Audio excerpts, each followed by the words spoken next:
বহু বছর ধরে মাঝে মধ্যেই আমরা দেখে এসেছি যে অনেক জনপ্রিয় ধারাবাহিকে নায়ক নায়িকার চরিত্রে মুখ বদল হয়েছে।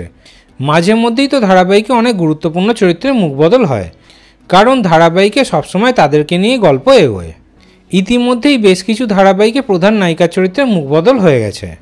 সম্প্রতি রোশনাই ধারাবাহিকে প্রধান নায়িকার চরিত্রে মুখ বদল হওয়াতে দর্শকদের মন কিন্তু খুবই খারাপ হয়ে গেছিল।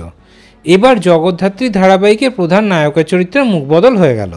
মুখ বদল বলাটা হয়তো ঠিক হবে না, এটা বলা ঠিক হবে যে জগদ্ধাত্রী ধারাবাহিকে নায়িকার নায়ক বদলে গেল, কারণ জগদ্ধাত্রী ধারাবাহিকে নতুন অধ্যায় শুরু হতে চলেছে। গল্প এগিয়ে যাচ্ছে অনেক বছর। ধারাবাহিকে নায়িকার মেয়ে মানে জগদ্ধাত্রী মেয়ে দুর্গা বড় হয়ে যাবে, আর দুর্গার চরিত্রে অভিনেত্রী অঙ্কিতা মল্লিকই অভিনয় করবেন।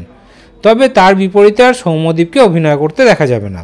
ধারাবাহিকে আমরা দেখতে পাবো যে স্বয়ম্ভু মারা গেছে, মানে সৌম্যদীপকে ধারাবাহিকে আর দেখানো হবে না।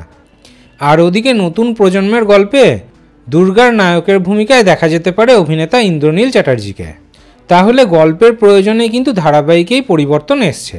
তাহলে জগদ্ধাত্রী ধারাবাহিকের এই পরিবর্তনের ব্যাপারে আপনাদের কি মতামত কমেন্টে অবশ্যই জানাবেন।